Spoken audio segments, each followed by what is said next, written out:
well, this technology changes so quickly that really it's amazing how it's entering the... Hello. Hello. Look at this part right here. See us? And there's a football player. But where is the football player? It's a magic trick. See? He's not even... Where is he? Oh, look, Julia, it's you. It's oh. Wow. Yeah. Look at these guys. They are walking, they are running. Look at them.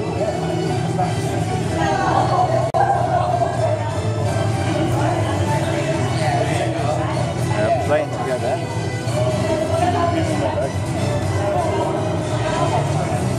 C'est facile.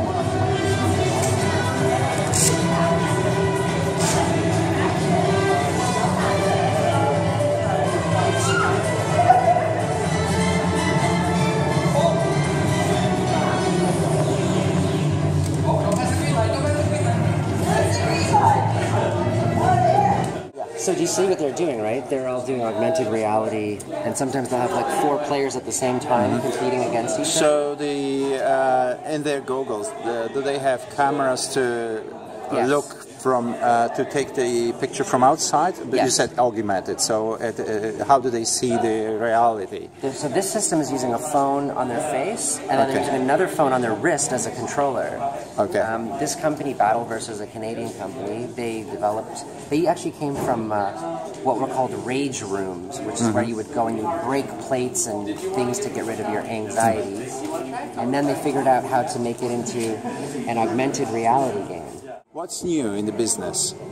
Yeah, so the business is going into an important correction where the original people who were very bullish on it suddenly said, oh, this is a bit harder than we thought, and adoption is going to be sort of an upward climb. But at the same time, now we're seeing autonomous cars, self-driving vehicles have very advanced machine learning, computer vision.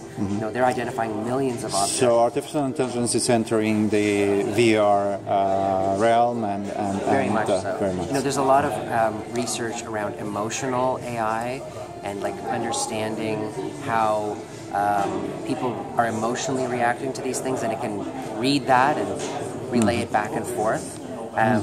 We're seeing more stuff like this. Location-based entertainment is really taking off. So LBE, as they call it, is where it's really taking a foothold. You get everything from escape rooms to the big Star Wars, virtual reality experience where you see all of your friends fully decked out like stormtroopers, and all it takes is a 10 by 10 room to create. So you are with the real people in a virtual world, right?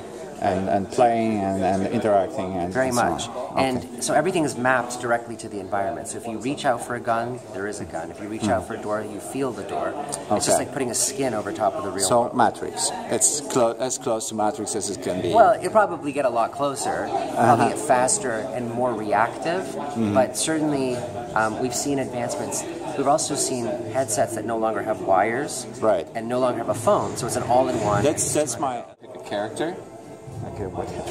You want to pick that guy? Oh, well, yeah. Sure. Whatever. Okay. Yeah. So I'm going to get that over your head. All right. Okay. So just like she showed you, that's done. To fire a fireball, you're just going to get... You're just going to do a punching motion. Every time you punch, you're going to shoot a fireball, but you drain energy. So you put your arms to your side. Yeah, put it to the side. And that way it'll recharge your energy, and then you can keep on shooting. Okay. Now there is a special ability to do that. You just hold it up front, and then tap. And that tap the screen, and that'll give like a special ability. It won't show the test, but you'll see it. Now, did you want to battle, or did you want to do what she did? Okay. Okay. It's gonna start. All right. Good luck. But you can do it.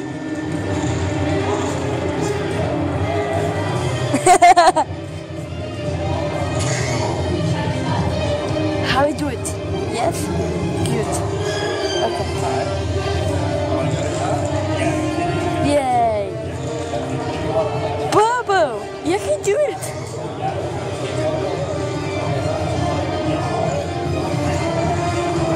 Oh!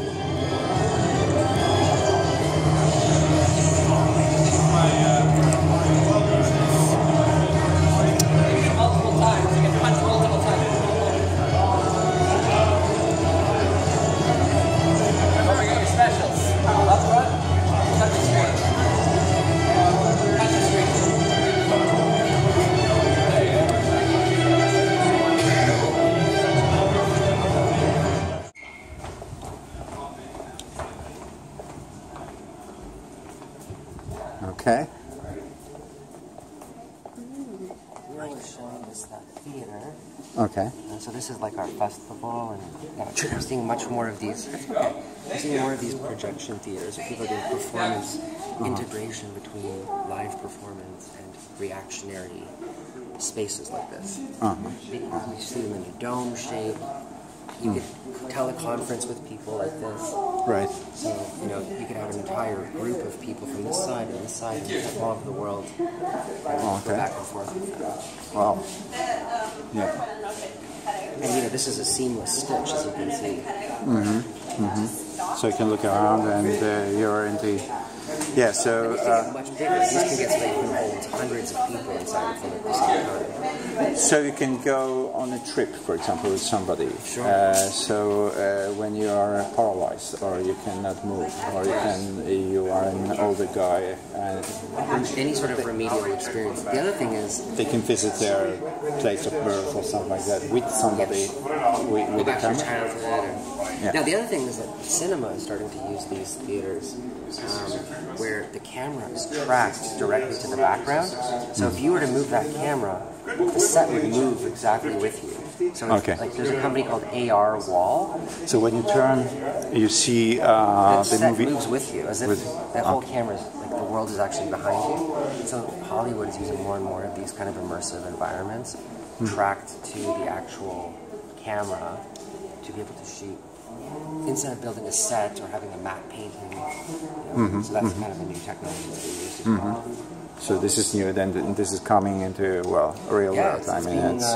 Brett Leonard, the director who's here, is now shooting a new series called Hollywood Rooftop, and all of the sets are in a studio, but it looks like you're outside, and they can move the camera and the set will move with it. But up till now we are talking about entertainment. What about other professional uses, like I don't know, medicine, healthcare. Exactly, healthcare. 60s has been used for flight simulators, especially like theaters like these, exactly, where everything is down to like a micro component. You know, the oxygen, the pressure, and all that stuff is measured.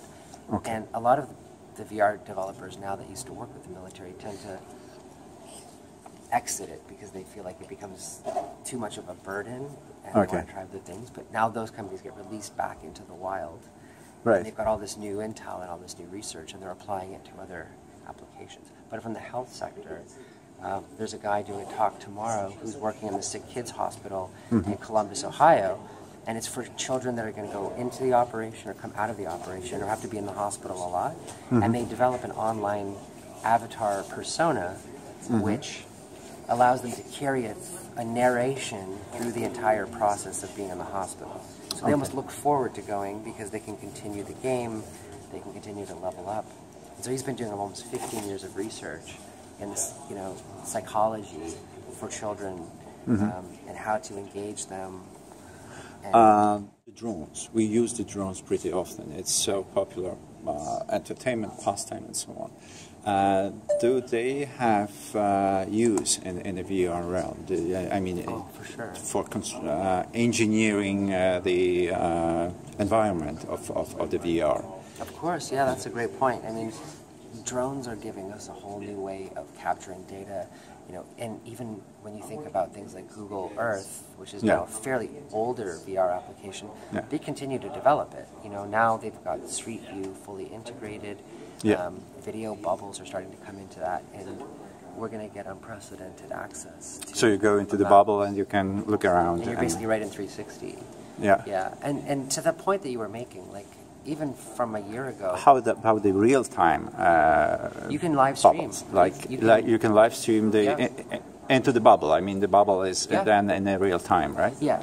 I mean, I know Google hasn't integrated that yet, but they could at any moment. And the cameras that would have taken $10,000 to do that before are now $250. Right. You know, they may not always be professional grade because the white balance can't be locked or the frame rate or whatever, but they're shooting perfectly. GoPro is pretty good, and 4K and well. Exactly. And I gave my sister a camera the other day, and I said, take this and start filming your babies. You know, while they're babies. She says, I don't know how to use this thing. I said, it's not for you. It's for the next 3 generations that will look back on that footage. Exactly. And I'll say thank you for capturing that in the way that you did. To be able to see who the camera person was, right. to see what they were thinking. And yesterday I pointed out, imagine if we'd had that all through the history of cinema, what we would have been able to glean from that data. But don't you think that in a certain way it depreciates the persona of an actor, of an artist, that everybody is an artist, everybody is a filmmaker nowadays. So who are the real ones? And I agree. What's the profession? We have to find the auteurs for sure.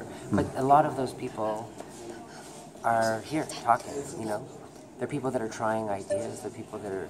I mean, we had an 8-hour workshop yesterday with just some of the bigger directors and experimenters, and they said, at this point you have to almost create the codecs, and you have to create the machines just to shoot the film. So imagine if a filmmaker before had to build their own camera. That's where we're at right now. We're at the phase of so much prototyping that we can't even expect the cinema to be mature enough to really have those great auteurs yet. So do you think that the traditional movie theaters will stay or they will go? I think they're going to transform somewhat. I think that location-based VR is going to start making its way into those theaters where you'll have like multi-user experiences. Because if you want, you can have this experience over the internet in your home. To a degree, but I think that there's something to be said for going to a place and being there with other people. Okay. And so you can go with other people and be in a VR environment and, exactly. And there's certain things that you're just not going to have at home. Yeah. For example, in Dubai, they built a huge theme park. Let's keep walking. Okay. Let's just see all the cool stuff. Okay. In Dubai, they built out a huge theme park just for a few VR experiences. So if it was like a bank robbery, you walk through a bank first, and if it was, a temple ride, then you're like in a log ride. And so there's a lot of this combination of VR with the real world too. Roller coasters now are putting people in VR while being on the roller coaster. Okay. So a lot of things that were kind of used up and discarded are now being revitalized through VR.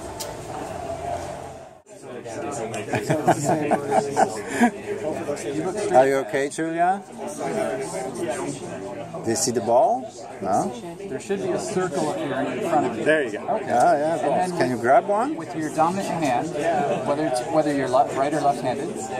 She's right-handed. Yeah. Okay. Tell me about the conference. Okay. This year I wanted to look at mysticism and psychedelia. Okay. And how we... So tripping without LSD. Well, yeah, not just that, but also like what we can learn from observing our sense-making methods, consciousness. Psychedelics have been sort of marginalized and put in the fringes because of Timothy Leary and the weird Haight-Ashbury days. But the truth is, it has an enormous implication for how we perceive.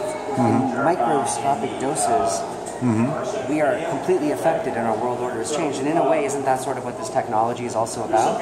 To demonstrate how easy it is to override our sense-making skills and reveal other things to our neurology. And then we have a better understanding of the fact that what we're currently already doing is a construct in the same way.